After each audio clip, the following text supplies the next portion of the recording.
Thanks, Matt. Thank you.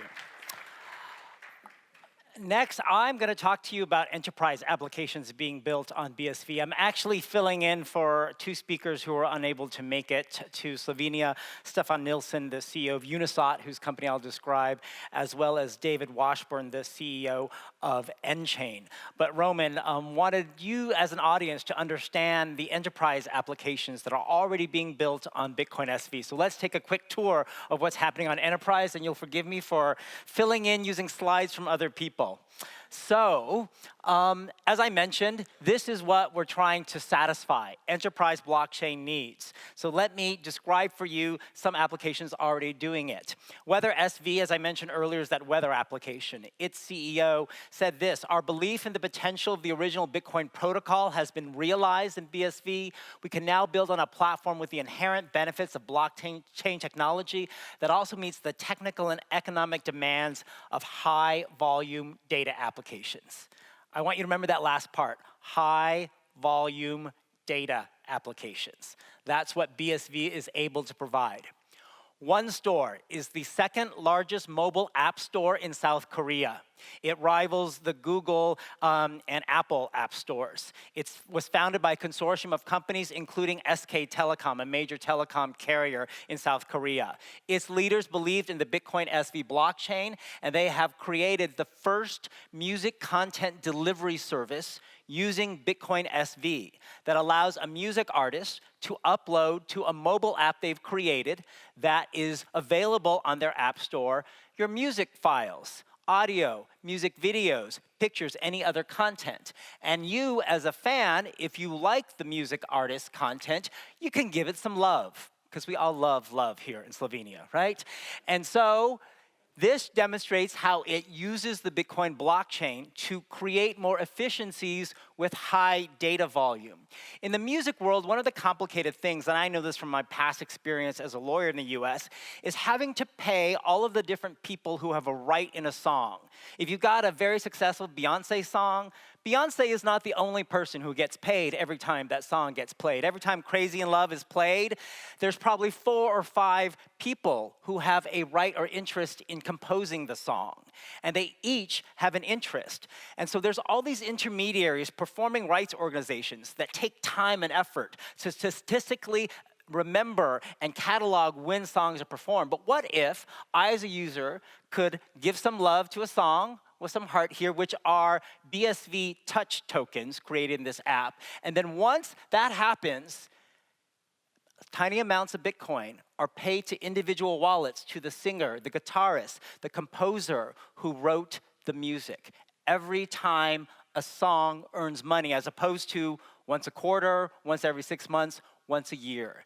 That is the power of micropayments and the ability to do high volume data applications at the enterprise level to make more efficiency as well as more honesty, so music artists and rights holders are not complaining that they need to invoke audit rights because they think record companies, music publishers are cheating them out of their rightful royalties. So this is already launched, and Jay Lee, the CEO of One Store, explained that they started this project in 2018. They made a lot of trial and error. They started on other blockchains, but then he finally found BSV can resolve all the issues they have: reliability, security, scalability, and regulatory compliance. It's a perfect example of people trying to build on other blockchains and ultimately finding that Bitcoin SV has the answers.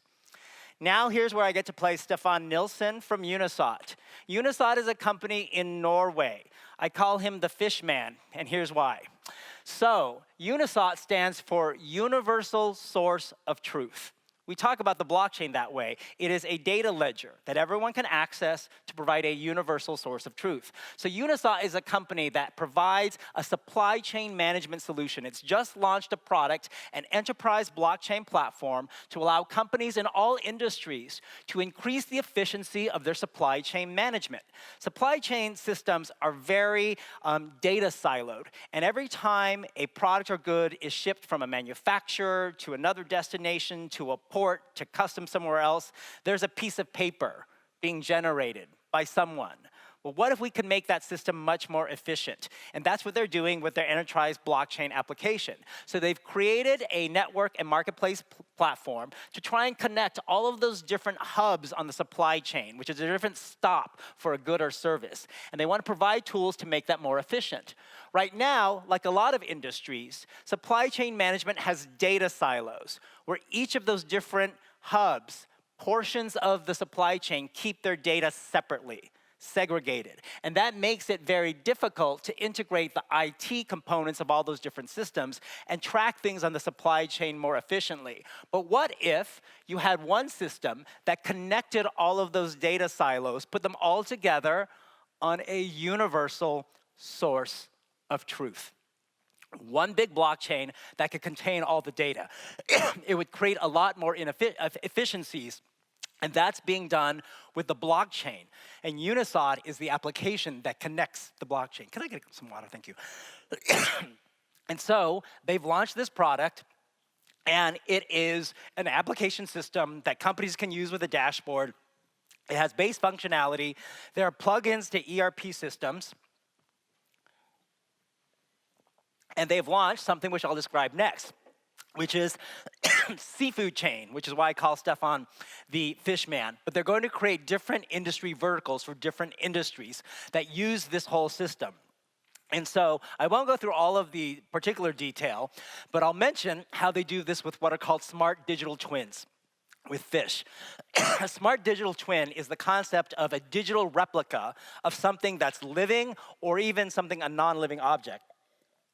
So you can create a smart digital twin of a fish and actually use it to track the source of the fish and its journey through the supply chain to increase transparency for the source of seafood, as well as to ensure environmental sustainability. And so they're doing that on the blockchain. They've developed a mobile app that allows someone, let's say, when fish are being shipped from one source to another, to track it with a QR code and instantly record the progress of that salmon or the fish along the supply chain instantly. I would scan it that I'm delivering it to Roman. He scans to accept that he's received it. That's recorded immediately on the blockchain, and it makes it quicker to track the supply chain as well as to do food recalls. In the instance of contamination or other problems with food, you can more quickly track the source of origin of food. So they've created a mobile app that does this. It allows people to actually plug in to the major ERP systems of the world, in particular SAP, which is used to manage about 70 to 80% of the world's supply chain. So what Stefan would say to you if he was standing up here today is that when you merge the world's largest ERP system, SAP, with the universal source of truth, the Bitcoin SV blockchain, the result will be exponentially larger than the sum of its parts and provide more efficiency. Because remember, we started the day talking about how the blockchain can create more honesty and truth. And it makes it harder to cheat in the supply chain world when you can actually have a universal source of truth. This will also transform a major industry, which Craig talks about a lot, which is electronic data interchange, EDI, a huge multi-billion-dollar industry where business records are kept and transferred in various ways, and there's whole systems for the interchange of data. We believe that this can happen now, not just on the existing systems, but can be totally transformed into a world where it all happens on the blockchain. So it becomes BDI, not EDI, where data is being interchanged on a blockchain. So the advantages: flexibility, low cost, high security, all the advantages that you've seen of blockchain. It also means we can take advantage of economies of scale. The more this scales up, meaning more supply chain systems are using it, the more the transaction costs go lower and lower and lower. And that's what's happening with our massive scaling vision on the Bitcoin blockchain. And he chose Bitcoin SV after attending some conferences, including the first ones we did with CoinGeek London. And he chose Bitcoin SV for all of these reasons. It's all of the reasons we've been talking about, because it provides the capability for enterprise supply chain systems to be done high volume data processing. So now let me talk about the most significant project we've seen to date. emerge on Bitcoin SV. And David Washburn from nChain was supposed to be here to talk about this with you because it's a project they're doing, so I will fill in for him. EHR Data is a subsidiary of the National Health Coalition in the United States. It was created to deploy and operate a utility to address the opioid crisis in the US as the role of national facilitator. It also is designed to do something we believe very much about in the Bitcoin SV world, is to put you as a user, or more importantly, you as a patient, in more control of your data. For those of you who don't know or read the news about it related to the US, there's a serious opioid addiction problem in the United States. It's happening in other countries too, but it's especially happening in the United States. EHR Data is a company that's existed for 41 years in the US. It's not a startup. It is a significant player in the world of healthcare data in the US. It's bringing its 41 years of experience to follow Craig Wright's lead in empowering people to have more control over their data, in this case, healthcare data. They want to create more patient safety. They are building the concept of a global electronic health record so that all of your health data can live in one place on the blockchain, as opposed to the current systems we have in the US and many countries where I go to my general practitioner doctor and they have some of my health records. My dentist has some health records. Maybe I have a specialist that I've seen for a surgery and they have separate health records. Maybe I've moved from one city to another and your health records are all over the place. It's very inconvenient, and it also compromises medical decision-making because sometimes your physician or healthcare provider does not have access to your entire medical history. Would it not be better if you had the ability to store it all in one place, encrypt it, and you, as the user, the patient, have the power to authorize who has access to it, and not only authorize it, actually monetize it? Be able to say, I'll give you access if you pay me Bitcoin SV micropayments. That's what EHR Data's bigger vision is with a global electronic health data record. So in terms of the opioid crisis, how does this help with that situation? Well, in the United States, total opioid consumption is increasing. It's increasing in the most top 10 consuming countries anyways. In Denmark, it's increased 353% from the 80s to the 90s. And a lot of that includes things that we hear about, morphine, methadone.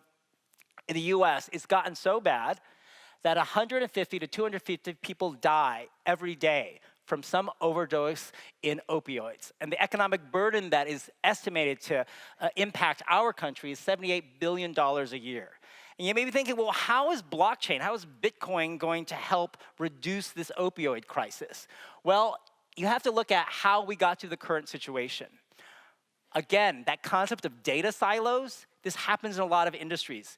It happens in supply chain. It happens in the healthcare world. I get a prescription from a doctor for some opioid. I take it to a pharmacy. I fill it. Maybe I go later to a different pharmacy and try to fill it again, especially if I have an addiction problem. And those pharmacies don't communicate with each other. They're on different medical data systems. Maybe I go to a different city and go see another physician and ask for a prescription. They don't know that I got a prescription from another doctor. Or even if you're not being nefarious, sometimes the medical records, if you had a complete history of them, it would tell you as a medical provider, you should prescribe a certain dosage to a patient because they are at risk of addiction or overdose. You need to lower the dosage, but the provider doesn't have that complete medical history. Some people metabolize pharmaceuticals at different rates, and that's important for your medical provider to know. But if the records are all over the place, it's very easy, as you might imagine, for people as they become dependent on these pain-killing opioid prescriptions to get more and more than they should. More and more than any responsible provider would prescribe if they had a complete history of your medical data. That's what's happening in the United States, and it's because there's no real-time clinical data that a pharmacist or a physician can see in the moment that's up to date. There's no integration of workflow processes and no tracking. So the solution that EHR Data has come up with, and they announced recently at our CoinGeek London conference 2 weeks ago in London, is a way to consolidate all these data silos into one place. Give you as the patient ownership and control of your data with permissions, create a loyalty reward system to encourage you as patients to engage in better healthcare behavior so that you can can help reduce your risk of problems and make you a consumer of health. We don't think of health as something we're consumers of, but we can be. It's almost creating, again, monetary value with data, the essence of Bitcoin. And so they have launched a proof of concept to demonstrate this at scale with a pilot program in 2 states in the United States, Missouri and Nebraska, integrating with pharmacies, physicians, and hospital data. The proof of concept will incorporate data from both independent and big chain pharmacies, such in the United States like Walgreens and Walmart, which are some of the biggest pharmacy chains in the country. But they're going to expand that proof of concept beyond opioids, because that's a start, but they think they can do this for all types of prescriptions of pharmaceuticals, and not just in the United States, but generally. And that's the key to deliver a global electronic healthcare record, because it'll be prescribing and recording not just pharmaceutical prescription data, but perhaps your entire medical record. So they've announced that they'll be working alongside nChain, where Craig Wright is chief scientist, to develop a second parallel proof of concept to explore the use of Bitcoin SV to create this global electronic health record for patients and to lay the foundation for future tests. So this is really massive. They chose nChain because they believe they're the experts in blockchain. They provided insight in what is possible using a public versus a permissioned blockchain like Hyperledger. Public gives you the advantage of everyone having access to it. Patented techniques from nChain such as the MetaNet and nChain's platform services. So the global electronic health record that they envision will be a data repository on the BSV blockchain. It incorporates both patented technology from EHR Data as well as nChain combined together to create a powerful new system. They will guarantee patient privacy, because this is very important, right? You're talking about people's healthcare data, which is very confidential, by using private keys and encryption to allow you as the patient to authorize who has access to your healthcare data. So if I go, I'm traveling throughout Europe, this month, as I do often, and I don't have my health records from the United States, but if I have to see a doctor here in Ljubljana, I could authorize, through the encryption and decryption process with Bitcoin transactions, access to a store of my data on the blockchain. And then they are going to also come up with what's called the global workflow engine to help increase the workflow processes in medical data. So how does this empower patients? 1, patient-directed access. You can give permission to specific segments of your data for specific services. It removes barriers that have created data silos and allows you as a patient to actually monetize your data. And you're probably thinking, well, you never would have thought about that. My healthcare data?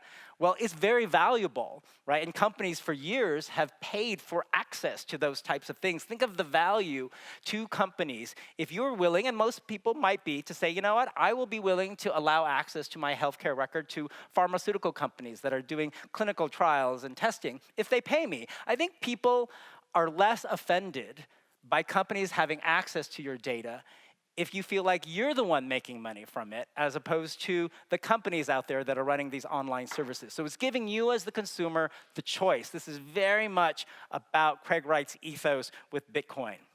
So they chose Bitcoin SV blockchain because it's a proof of work public blockchain that guarantees immutability of records. That's really important. Having the belief that you cannot change those records. The incentive model enhances security of the blockchain. And as I said at the very beginning of our day, a single blockchain, like we have a single internet. It makes everything more efficient. A global electronic health record requires it operate on a single global blockchain. So you're not having to deal with interoperability issues. Everyone's operating on the same system. Scalability was key because they're talking about large numbers of transactions. They needed a blockchain that could scale big, and they appreciated our understanding of the concept of merging data with value. Your healthcare data is important, but it also has value, and that's what Bitcoin SV can unlock. So every day, there are about 400,000 opioid prescriptions in the United States. If this project launches off, as we believe it will, it could result in 1.6 to 3.2 million transactions on the Bitcoin SV blockchain every day. That is far more than any blockchain or distributed ledger project does in transactions today. And these are important data transactions that also can be monetized by the patient. Total prescriptions across the US every year. This is not just opioids, but all prescriptions in the United States, because apparently we Americans really like prescriptions. 4 billion total prescriptions across the US. So if you imagine this concept scaling just in the US, not even in all other countries, think about the size of blockchain we need, and this is why we talk so much about scaling and the power of BSV. It would generate 16 to 32 billion Bitcoin SV transactions per year to have a global electronic healthcare record system just for the US and just for pharmaceutical prescriptions. This is why scale is important. This is why our vision of a single global blockchain is the only one for the future, and that's why it's all happening on Bitcoin SV. They also want to incentivize you as the patient to participate in your healthcare process for positive effects. So EHR Data has a concept for a Bitcoin SV loyalty card, because we all love our rewards points, where data is transferred between pharmacy, your doctor, and collected by their service, recorded on the blockchain, and you can get rewards paid to you in Bitcoin SV for when you share your patient records or when you engage in activity that is considered positive for your health. A lot of insurance companies are trying to incentivize this. If you wear some type of activewear Fitbit watch or other device, and if you walk more than 100, and X steps a day, maybe you're rewarded with a tiny amount of Bitcoin SV to incentivize you as a patient to be a better consumer of your own health. So that is a really powerful future, and EHR Data concluded their presentation in London with this.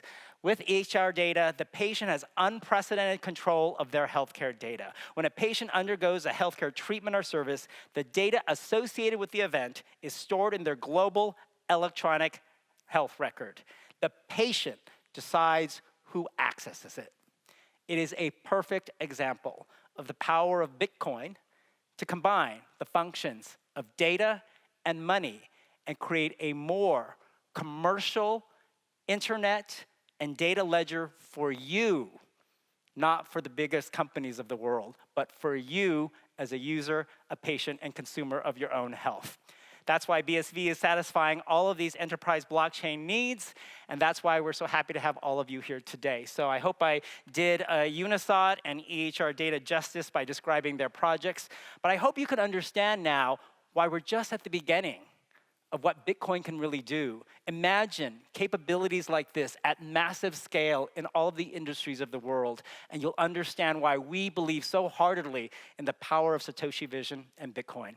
We're going to take a quick break and then get ready for our last panel of the day. Thank you.